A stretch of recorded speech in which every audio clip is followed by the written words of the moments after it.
The first impression of a game can really stand out for a player. This is the make or break moment whether someone is going to continue playing this particular game or decides to go and play something else. Now, these areas of games are going to be the first levels or first areas of a game outside of tutorial levels. I'm looking at these areas to see how much they can teach a player the mechanics of the game without a lot of hand-holding or tutorial menus. Plus, if it has some good music, I'll give it some bonus points. So, now for the rules. Only one area / level per game franchise, only games I've played can be on this list, and as previously stated, no tutorial levels. The game didn't whoop Mega Man. Yeah, you get the whole idea. This is Crow of Murder 15's top 10 intro levels / areas. A solid beginning may lead to a perfect ending. Go for it. Let's get the obvious one out of the way. Level 1-1 in Super Mario Bros. Is classic. You turn on the game, press start, hear that iconic melody, and off you go. And Super Mario Bros. Isn't a complicated game to control. You literally have jump, run, shoot fireballs, duck, and go down pipes. That's about it. Hence why it's so low on the list. Back then, games weren't that complicated and didn't need a lot of explaining. Though I will say for people just starting out playing video games, that Goomba is probably the deadliest enemy of all time to them. A solid beginning may lead to a perfect ending. Go for it. I've gone on and on about this game in a few previous top 10 countdowns for various reasons, and now we get to talk about it again! Yay! Death Metal's level is a perfect starting point for someone unfamiliar with No More Heroes. The level isn't too short or too long, lets you get used to the hack and slash style of game, whether you're playing it on Nintendo Wii or PS3, and introduces you to the QuickTime events during combat in a way that doesn't instantly punish you for not knowing better. And with the announcement of No More Heroes 3 coming out, we finally get to see what Travis has been up to. Man, I can't wait. Now let's do this. Start the game. A solid beginning may lead to a perfect ending. Go for it. Roguelikes can be a pain in the ass sometimes, though few like Binding of Isaac stand out. The first floor can honestly either make or break you. Though more times than not, it can work in your favor. The very first room technically shows you how to play, but it's up to you to explore the areas, kill enemies, and gather item upgrades. Plus, it's always nice to get a free upgrade without having to use a key in the first floor. The reason it's lower on the list, though, is sometimes the first floor can really screw you over considering the upgrades are randomized as well, so you can get either something that's or something that's just a side note too, and slight spoilers, I think it's really funny that sometimes the burning basement can be the first floor room. Some players for the first time that are checking this out are freaking out that everything's on fire, and other players are just, well, This is fine. A solid beginning may lead to a perfect ending. Go for it. almost no one can deny the impact that Donkey Kong Country had when it was first released on the Super Nintendo, and Jungle Hijinks was the perfect fit for the first level. It had enough enemies to get you used to the combat style, and if you decided to explore around a little bit, it rewarded you with an extra life and the discovery of bonus areas that were scattered throughout the rest of the game. Plus, you have to admit, to this day, it has some of the best music in any Donkey Kong game. Then again, almost anything is better than the same 5 notes repeating from the original arcade game.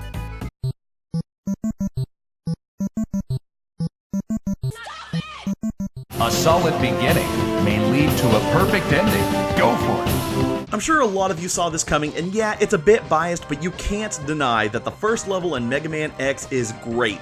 First off, this is the first time in Mega Man's history that started you off in a stage rather than taking you directly to the Robot Master screen. It gives you enough time to get used to the controls and how the game is played. Plus, it sets up the story for the rest of the game, and at the end of the level, you get to see Zero! Zero is so freaking cool! Okay, sorry, lost my cool there for a little bit. And let's not forget that kick-ass music when you first warp in. Now, the one downside to this is the first boss fight you have is a forced loss battle, and you all know how I hate those. But it is so worth it to take out Vile later in the game with one shot with a good old-fashioned Hadouken. You have proven that you are the best. You have Hadoukened a giant hole in my chest. A solid beginning may lead to a perfect ending. Go for it. It seems with the release of new games that push the systems to their graphical limits, there's also companies that like to go with the retro 8/16-bit look of style gaming, such as Shovel Knight. There was a lot of anticipation for this game, and as soon as you hit the first level, you knew you were about to embark on a grand adventure. Similar to previous entries, it gives enough time for players to learn the controls, even giving a few context clues on how to perform certain techniques and to search areas for secret spots for extra treasure. Plus, the music has been regarded as one of the best pieces of music for retro-style gaming. Guess you could say this is one game you can really dig into. What you just said is one of the most insanely idiotic things I have ever heard. A solid beginning may lead to a perfect ending. Go for it. Yep, we've got another roguelike on this list, but here's what lands the prison from Dead Cells higher on this list. Though the layout of the level might be different each time you start, you're at least given a sword, bow, and shield to choose from as your starting weapons, and can even upgrade them to get a random set of melee and ranged weapons, along with a random shield once you unlock the randomizer for each. Unlike Binding of Isaac though, it's not too difficult. Plus, once you unlock certain runes, you can access different branching paths to new levels, which I'll admit are a bit harder for my taste. They're just so hard! I'm not crying, you're crying! You're gonna squirt some? You're gonna cry? Huh? Yeah, see, you're gonna cry, huh? You're a big man now, huh? Yeah, thought so. A solid beginning may lead to a perfect ending. Go for it. Now, it might seem weird to put Diablo 3 on this list, but there are a few good reasons. One, like the previous entries, it gives players plenty of time to get used to the controls and structure of the game. 2, it's very atmospheric and resembles Diablo 1 in a lot of ways, but also not so much that new players won't know what's going on. And 3, if you're really having trouble with this game, you cannot die in Overlook Hill. Seriously, I let the zombies knock me down to about half health and they just stopped attacking. That being said though, as soon as you walk through those town gates, all bets are off. Oh my god, I died! A solid beginning may lead to a perfect ending. Go for it. Now, before you start commenting, I'm talking about Momos Mountain, not Spiral Mountain. Spiral Mountain is technically a tutorial level, and here's the thing, you can skip that crap. Momos Mountain is large enough to get a sense of exploration, but small enough so new players won't feel so overwhelmed. Also, this first level gives you the 3 basic moves that are going to be essential throughout the rest of the game, and has unique ways of showing players how to use them rather than input this on the control. Okay, so long, bye bye. And now we're getting the bird and the bear into Super Smash Bros. Ultimate? Who's next, Waluigi?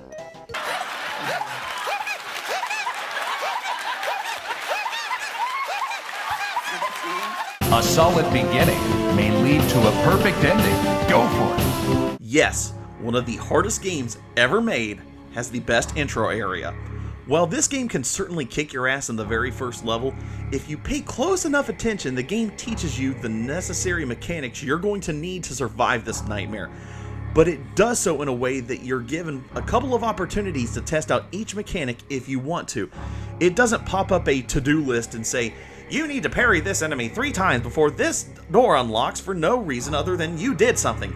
So if you feel like you're going to need a little more time to get used to the game, it grants you that time and even shows you how to do it. But if you're just wanting to rush in all gun-ho and have your ass handed to you faster than you can say you died, then you can do that too. So no matter what your gaming pace is, it's got a little something for everyone. And that's why the Undead Asylum is my #1 intro level / area. I'm Crow of Murder 15, and now I'm going to go try and beat Artorias for the 12th time today!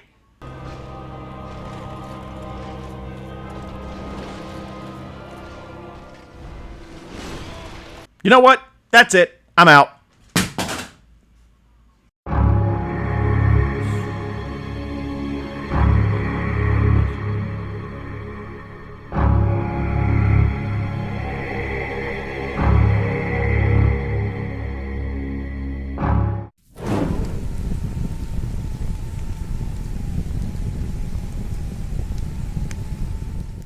Hey guys, this is Crow of Murder 15. Thank you so much for checking out this top 10 countdown. If you want to see more, make sure to like, comment, subscribe, and hit the bell notification to get updates on all the latest videos. And make sure to take some time to check out my Let's Play show, Game Bros. Thanks again, guys, and we'll see you next time.